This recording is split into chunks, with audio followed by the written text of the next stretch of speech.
نبی کریم صلی اللہ علیہ وسلم نے میاں بیوی کا تذکرہ کرتے ہوئے عورتوں کو بتایا کہ اگر شریعت میں کسی اور کو سجدہ کرنے کی اجازت ہوتی تو میں عورت کو حکم دیتا کہ وہ اپنے شوہر کو سجدہ کرے۔ حدیث پاک میں آتا ہے کہ جو عورت فرائض کو پورا کرنے والی ہو اور اسے ایسی حالت میں موت آ جائے کہ اس کا شوہر اس سے خوش ہو تو اللہ تعالیٰ اس کے لیے جنت کا دروازہ کھولتے ہیں تاکہ وہ بغیر حساب کتاب کے جنت میں داخل ہو سکے۔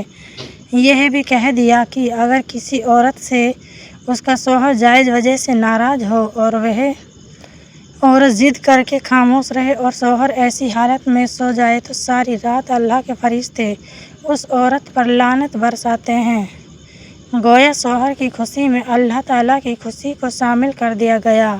شوہر کی اطاعت اور فرما برداری میں صحابی عورتوں رضی اللہ عنہن کے واقعات بڑے عجیب ہیں۔ ایک صحابی عورت رضی اللہ عنہ کے یہاں بیٹا پیدا ہوا۔ شوہر جہاد پر گیا ہوا ہے۔ جس دن شوہر کو آنا ہے اس دن چند گھنٹے پہلے بیٹا مر گیا۔ اب پریشان بیٹھی ہے کہ شوہر اتنے عرصے کے بعد آئے گا اور جب یہ معلوم ہوگا کہ بیٹا مر گیا تو اسے کتنا صدمہ ہوگا، دل میں افسوس ہوگا، کاش بچے کو زندگی میں آ کر پیار ہی کر لیتا۔ جب وہ صحابی عورت بہت پریشان ہوئی تو اس نے بچے کو نہلا دھلا کر کپڑا ڈال کر چارپائی پر رکھ دیا۔ کسی کو اطلاع نہ دی۔ شوہر گھر آیا تو پوچھا کہ کیا ہوا؟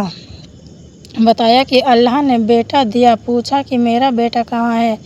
کہا کہ وہ سکون میں ہے۔ شوہر سمجھا کہ وہ سو رہا ہے، چنانچہ شوہر نے کھانا کھایا تو رات ہو گئی۔ میاں بیوی اکٹھے ہوئے، سفر کی بات بھی ہوئی، لیکن اس عورت کو دیکھے جو ماں تھی، اس کے دل پر کیا گزر رہی ہوگی جس کے معصوم بیٹے کی لاش سامنے چارپائی پر پڑی ہے، مگر وہ شوہر کی خوشی کی خاطر سینے پر سر رکھ کر اس راز کو چھپائے بیٹھی کہ میرے شوہر کا دل غم زدہ نہ ہو۔ وہ اس کے ساتھ کھانا بھی کھا رہی ہے، اس سے بول بھی رہی ہے، دونوں مل بھی رہے ہیں، یہاں تک کہ اس حال میں صبح ہو گئی۔ صبح اپنے شوہر سے پوچھتی ہے کہ مجھے ایک بات بتائیے۔ شوہر نے کہا پوچھو۔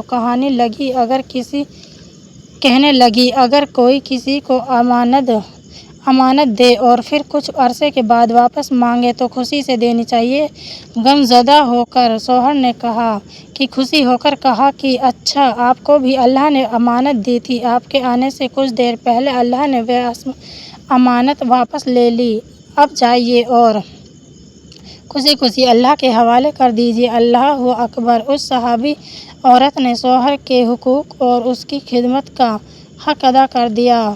صبح ان کے شوہر رسول اللہ صلی اللہ علیہ وسلم کی خدمت میں حاضر ہوئے اور کہا کہ اے اللہ کے نبی، میرے گھر میں یہ معاملہ ہوا، میری بیوی نے میری خوشی کی خاطر اتنے صبر و شیم کا پردرشن کیا۔ اللہ کے نبی نے دعا دی، چنانچہ اللہ نے اس رات میں برکت ڈالی اور وہ عورت اپنے شوہر سے ملنے کی وجہ سے حاملہ گربھوتی ہوئی۔ اللہ نے ان کو ایک اور بیٹا دیا جو حافظ قرآن بنا اور حافظ حدیث بھی بنا۔